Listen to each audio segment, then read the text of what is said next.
On va faire à l'instant notre premier exercice en lien avec les intégrales doubles. On va faire le numéro 13 du chapitre 12.1 des notes de cours. Au chapitre 13, on veut calculer l'intégrale double de la fonction 4 moins 2y et notre intégrale double, on veut la calculer sur une certaine région R et cette région R, elle est délimitée par l'intervalle 0 et 1 en x et 0 et 1 en y. Donc, en d'autres mots, ce que ça veut dire, c'est qu'on a la fonction 4 moins 2y.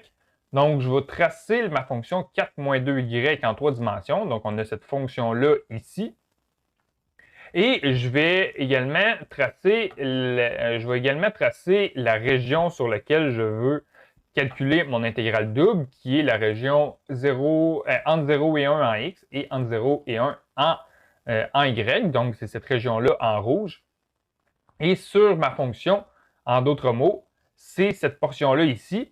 Et ce qui m'intéresse, c'est l'espace sous la courbe. Donc, ça va être le volume engendré par le prisme ici.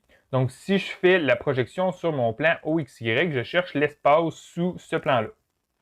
Donc, ce que je vais faire, on va faire les sommes de Riemann. Donc, la première chose qu'on doit faire, c'est déterminer en combien d'intervalles est-ce que je veux séparer mon espace. Je vais le séparer en deux intervalles en x et deux intervalles en y. Donc, je vais fixer la variable m qui est égale à 2 et la variable n qui est égale à 2.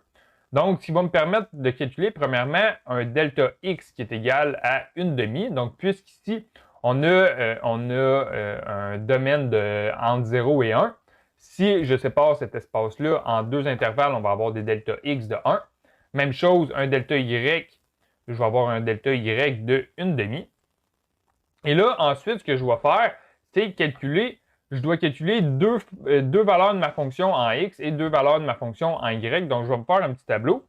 On veut calculer la valeur de notre fonction fxy. Et là, on va prendre deux valeurs par exemple, ici, on va calculer des x. Donc, on va mettre 0 et 1. Donc, on a deux valeurs de x. Et également 0 et 1 en y. Donc là, ce que je vais faire, je vais calculer la valeur de ma fonction ici, fxy, en utilisant un x de 0 et un y de 0.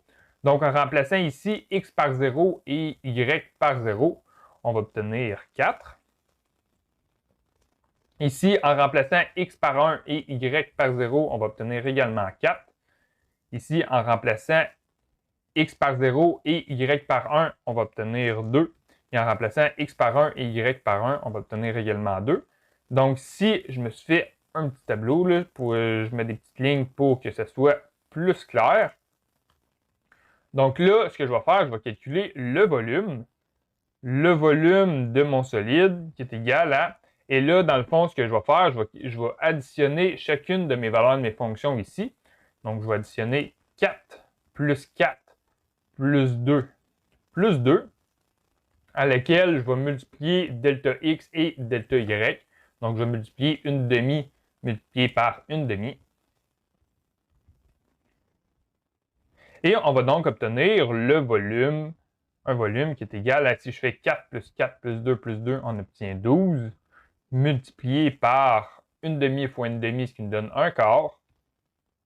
12 multiplié par 1/4, ça nous donne 3. Également, pour la forme, ce qu'on va faire, on va calculer la valeur moyenne de notre fonction sur notre domaine ici. Donc, ce qu'on va calculer, je veux calculer quelle est la valeur moyenne de ma fonction ici en rouge. Donc ici, à ce point-là, on a 2, à ce point-là, on a 2, à ce point-là, on a 4, à ce point-là, on a 4. Si on est situé en plein milieu, quelle va être la valeur de cette fonction-là? Donc, ce que je vais faire, je vais premièrement calculer l'aire de ma région. Donc ici, ma région est, les bornes de ma région sont 0 et 1 en x et 0 et 1 en y. Donc l'aire de ma région, c'est égal à 1 en x multiplié par 1 en y. Donc on a une aire de 1. Donc ça, en d'autres mots, si je fais la projection ici, l'aire de ma région ici est de 1. Et finalement, et ensuite, ce que je vais faire, je vais prendre mon volume divisé par mon aire, donc la fonction La valeur de ma fonction moyenne, c'est égal à mon volume divisé par mon R, donc c'est égal à 3, divisé par 1.